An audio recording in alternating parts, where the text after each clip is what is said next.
टूनी, अब मेरा ये फोन पुराना हो गया है, मुझे नया फोन ले दे। मेरे पास तो ऐसा फोन भी नहीं है और मेरी इतनी कमाई नहीं है कि मैं तुझे नया फोन लेकर दे सकूं। टूली पति दी, मेरे सुंदर पति अपनी पत्नी के लिए चोरी करो और मुझे नया फोन ले दो। मेरा टूनी तो जंगल में सबसे सुंदर है। बन्नो चिड़िया ऐसी मीठी मीठी बातें करती है। ठीक है, मैं करता हूँ कुछ। टूनी अपने घर से निकल जाता है। मम्मा, अब नानी की तबीयत कैसी होगी? लाडो, मैं अभी बन्नो के पास जाती हूँ और आपकी नानी को फोन करके उनकी तबीयत का पूछती हूँ। दोनों माँ बेटी बन्नो चिड़िया के घर जाती हैं। बन्नो बहन, ये लो नंबर, मेरी माँ से मेरी बात तो करवा दे। बात तो मैं करवा दूंगी, पहले तुम मेरे घर की सफाई कर दो जरा। ठीक है, मैं भी सफाई कर देती हूँ। लाडो अपनी मम्मा के पास बैठ जाती है और उसकी मम्मा बन्नो चिड़िया का सारा काम करती है। लो, हो गया बन्नो बहन, अब मिला दो नंबर मेरी माँ का। मनो, भी नेटवर्क बिजी है, उतनी देर तो मेरे घर के बर्तन धो दो। जब भी मन्नो बन्नो के पास किसी को फोन करने आती तो बन्नो चिड़िया उससे पूरे घर के काम करवाती थी। ठीक है, आप नंबर मिला दीजिए और जब मिल जाए तो मुझे बता देना। मन्नो चिड़िया के घर की सफाई करने लग जाती है। मम्मा, बनु आंटी जानबूझ के नानी का नंबर नहीं मिला रही हैं, वो काम करवाना चाहती हैं। कोई बात नहीं लाडो, जब मतलब हो तो गधे को भी बाप बनाना पड़ता है। मन्नो सारे बर्तन साफ कर लेती है। बन्नो बहन, क्या नंबर मिला नहीं अभी तक? मनु, मेरे फोन में तो बैलेंस ही खत्म हो गया है, मुझे पता ही नहीं चला। सारे घर के काम करवाए तुमने मुझसे, बर्तन साफ करवाए। अगर फोन नहीं करवाना था तो पहले ही बता देती। ज्यादा कोको करने की कोई जरूरत नहीं है, चल अपना काम कर जाकर, नहीं करवाना मुझे फोन। ठीक है, मैं भी ले ही लूंगी किसी दिन आईफोन, फिर देखना बन्नो, तुम जलकर राख बन जाओगी। हाँ, आई बड़ी आईफोन लेने वाली, गंदी शक्ल वाली। टूनी पहाड़ों की तरफ जाता है। वो दूर से छुपकर तोता राजा के घर पर नजर रखता है। तोता राजा अपना बैग उठाकर घर जाता है। टूनी उसे देख रहा था।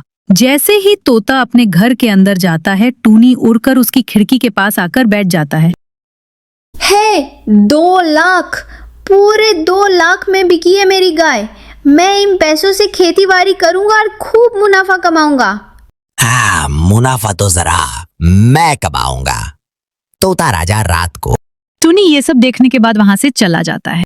माँ, अब ठीक है आप? हाँ मन्नो बेटी, मैं अब ठीक हूँ। थोड़ा बुखार था, लेकिन अब ठीक है। मन्नो अपनी माँ से बात करती है। कबूतर भैया, शुक्रिया, आपने मेरी माँ से मेरी बात करवा दी। उस बन्नो की बच्ची ने तो मुझसे सारे घर के काम भी करवा लिए और मेरी बात भी नहीं करवाई। मन्नो बहन, जब भी अपनी माँ को फोन करना हो तो मेरे पास आ जाया करो, शर्माने की कोई जरूरत नहीं है। रात हो जाती है। टूनी भी चोरी करने की पूरी तैयारी कर लेता है। वो अपने मुंह पर कपड़ा बांधता है।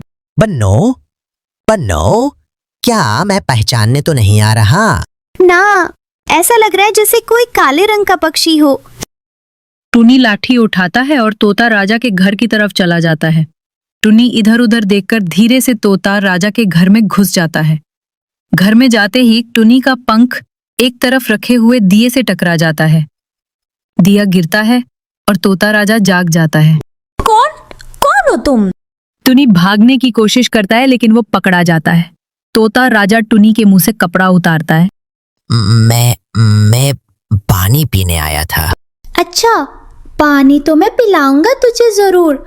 तोता राजा टूनी को मारता है और मार मार कर घर के बाहर पेड़ से बांध देता है।